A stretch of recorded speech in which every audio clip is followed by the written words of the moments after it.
Rajasthan CET exam 2024 के लिए कुछ महत्वपूर्ण प्रश्न आज आप सभी विद्यार्थियों के लिए लेकर आ चुका हूं। जैसा कि आप इस पीडीएफ पर देख रहे हैं, बहुत ही शानदार प्रश्न जो पिछली भर्तियों के अंदर आए हुए हैं। टॉपिक्स की बात करूं तो इसमें आपके जो जनजाति और जाति है, इसके साथ साथ इसमें लोक नृत्य है, इसके अलावा लोक वाद्य यंत्र और जो लोक नाट्य है उनको भी शामिल किया गया है। तो ज़्यादा लंबा तो वीडियो नहीं होगा, लेकिन जितना 5-10 मिनट का होता है पूरा देखना। अधूरी जानकारी आपको नहीं लेनी है, अधूरा ज्ञान नहीं लेना है। जो विद्यार्थी नए हैं चैनल को सब्सक्राइब कर लीजिएगा, और जो विद्यार्थी फेसबुक पेज पर इस वीडियो को देख रहे हैं तो फॉलो कर लीजिएगा। टेलीग्राम चैनल से जुड़ें, और जो विद्यार्थी व्हाट्सअप से नहीं जुड़े हैं तो व्हाट्सअप पर जो नंबर है वो डिस्क्रिप्शन में मिल जाएंगे, वहाँ से आप जुड़ सकते हैं। अपना नाम और मुझे सेंड कर दीजिएगा। चलिए बात करते हैं जाति की।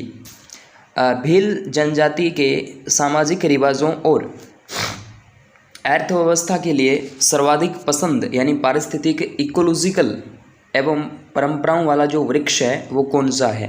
प्यारा प्रश्न दोस्तों। महुआ वृक्ष आपने सुना होगा। ईओ एग्ज़ाम जो हुआ तो 2008 और भी कई अन्य भर्तियों में पूछा गया प्रश्न है, तो महुआ वृक्ष इम्पोर्टेंट है। यानी सीधी सी बात है कि भीलों के लिए कौन सा जाना जाता है तो महुआ है। ये बातें तो घुमा फिरा के कही गई है। चलिए बोमट ये दोस्तों मेवाड़ के अंदर जो भील लोग रहते हैं वो घनी आबादी का जो क्षेत्र है उनको बोमट कहा जाता है। आदिवासी जो होते हैं उनमें लीला मोरिया संस्कार, राजस्थान पुलिस और कई अन्य भर्तियों में भी विवाह का संस्कार होता है लीला मोरिया। उसके बाद मेवाड़ के अरावली क्षेत्र में भील जाति द्वारा लोक नाट्य गवरी, पता नहीं ढेरों एग्ज़ाम्स, कितने ही एग्ज़ाम, अनगणित एग्ज़ाम्स के अंदर ये प्रश्न पूछा जाता है। मैं यूँ कहूँ कि हर तीसरे एग्ज़ाम के अंदर रिपीट होता है, इसमें कोई गलत नहीं है। राजस्थान में भील और मीणा दो बड़ी जनजातियाँ हैं, लेकिन उसके बाद तृतीय बड़ी जनजाति और उसके बाद गरासिया है और उसके बाद सहरिया है, याद रखना। लेकिन सबसे बड़ी पूछे तो मीणा है, याद रख लेना। विभिन्न परिवारों की वंशावली का अभिलेख रखना किस जाति का काम है तो भाट, मुख्य रूप से भाट बड़ुआ, ठीक है, भाट और बड़ुआ। उसके बाद राजस्थान जनजाति क्षेत्रीय विकास सहकारी संघ की जो स्थापना है वो किस वर्ष की जाती है तो 1976 के अंदर की जाती है। जनजाति क्षेत्रीय विकास सहकारी संघ 1976। उसके बाद बात करते हैं भीलों में गांव का जो मुख्य होता है वो गमेती कहलाता है। क्या कहलाता है? गमेती है। सोशल कंपोनेंट प्लान जो संबंधित है अनुसूचित जाति के विकास से है। आरएस का प्रश्न आपके सामने। उसके बाद बात करते हैं मीणा का अर्थ जो होता है वो मछली होता है। क्या होता है? मछली। राजस्थान का कौन सा जिला सहरिया जनजाति का आवास स्थल माना जाता है? 12 के अंदर ही 96% मिल जाएगी। किशनगंज और शाहबाज जो तहसीलें हैं यहाँ की उसमें। उसके बाद आदिवासी लोगों में जागृति पैदा करने के लिए गुरु गोविंद किस जिले से संबंधित है तो बांसवाड़ा जिले से संबंधित आ जाते हैं। उसके बाद आदिवासियों का कुंभ कहा जाने वाला बणवेश्वर मेला जो है दोस्तों वो डूंगरपुर जिले में बढ़ता है सोम माही जाखम की त्रिवेणी संगम पर। उसके बाद जनजातियों से संबंधित कू का जो है वो क्या तात्पर्य तो भील जनजाति का जो घर होता है उसको ही हम कू कहते हैं।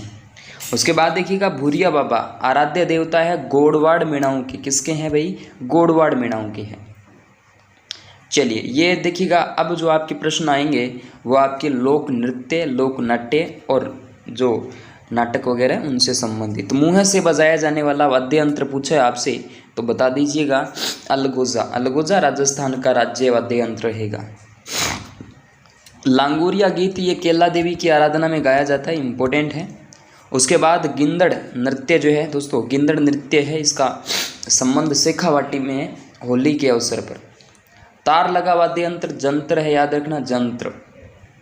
पटेल्या लालर बिछियो ये सब राजस्थानी लोकगीत हैं। आदिवासी क्षेत्रों के लोकगीत है, मैं यूँ कहूँ पर्वतीय क्षेत्रों के लोकगीत है भीलों के द्वारा। निम्न में से कौन सा नृत्य कालबेलियों का नहीं है? अब निम्न में 4 दिए होंगे, इसमें चरी नहीं है। चरी किसका है? गुर्जर जनजाति का है। उसके बाद वालर नृत्य किसके द्वारा किया जाता है? गरासिया जनजाति के द्वारा वालर नृत्य जो किया जाता है। शेखावाटी क्षेत्र के प्रसिद्ध नृत्य का नाम गिंदड़, अभी बताया था आपको। अग्नि नृत्य का उद्गम राजस्थान में कतरी असर से होता है। कतरी असर राजस्थान के अंदर बीकानेर में है। निम्नलिखित में से कौन सा तद वाद्य यंत्र नहीं है? अलगोजा, अलगोजा नहीं है। मांड गायकी से संबंधित गायक गायिका निम्नलिखित में से कौन है? तो अल्लाह जिलाबाई है। अल्लाह जिलाबाई राजस्थान पुलिस एग्जाम्स के अंदर। उसके बाद नृत्य की कथक शैली का जो आदिम घराना है वो कौन सा है? जयपुर है। नौटंकी और रामलीला राजस्थान के किस भाग में अधिक लोकप्रिय है? तो पूर्वी भाग जो है आप कह सकते हैं अलवर, भरतपुर, धौलपुर का जो क्षेत्र है यहाँ पर। उसके बाद कौन सा नृत्य केवल और केवल पुरुषों के द्वारा होता है? गैर नृत्य पुरुषों द्वारा ही होता है। राजस्थान के भवाई नाट्य के जन्मदाता बागाजी नागोजी जाट है। कौन है? बागाजी नागोजी जाट है। चलिए, उसके बाद निम्नलिखित में से कौन सा सुमेलित नहीं है? गौरी नृत्य आपके मीणाओं का है। गौरी नृत्य भीलों का है, लेकिन यहाँ मीणा दे रखे थे, सुमेलित नहीं था। उसके बाद प्रसिद्ध राजस्थानी नृत्य की गुलाबों का संबंध किस नृत्य से है? तो कालबेलिया नृत्य से आ जाता है।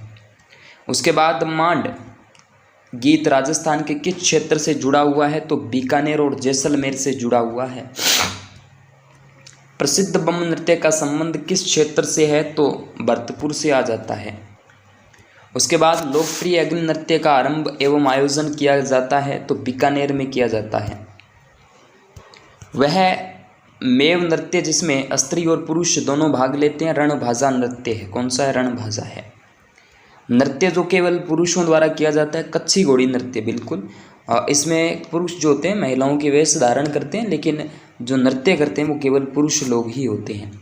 रम्मत, ये बीकानेर क्षेत्र से रम्मत एक नृत्य नाट्य कह सकते हैं। उसके बाद राजस्थान के प्रसिद्ध पखावज वादक पंडित पुरुषोत्तम दास, बिल्कुल है। निम्नलिखित में से किसे प्रसिद्ध ग्रैमी अवार्ड से सम्मानित किया जा चुका है? पंडित विश्व मोहन भट्ट का नाम लिया जाएगा। मांदल एक वाद्य यंत्र है। मांदल ग्रासियों का एक नृत्य भी है, ये भी ध्यान देना पड़ेगा आपको। ऐसा लोकवाद्य यंत्र जिसका निर्माण अधकटे नारियल की कटोरी से होता है दोस्त, रावण हत्ता है। कौन सा है? रावण हत्ता। उसके बाद ख्यात क्या है? ये मध्यकालीन जो राजस्थानी साहित्य का इतिहास वृतांत कह सकते हैं। जसनाती संप्रदाय के सिद्ध पुरुषों द्वारा किया जाने वाला नृत्य कौन सा है? तो अग्नि नृत्य है। कौन सा? अग्नि नृत्य। किस लोक देवता की फड़ सबसे प्राचीन है? तो देवनारायण जी की सबसे अधिक प्राचीन मानी जाती है। पाबू जी की नहीं है क्या? चलो कन्फर्म करना, पाबू जी की बताना और क्या विशेषताएं हैं देवनारायण जी वाले में, उनमें। ठीक है, चलिए।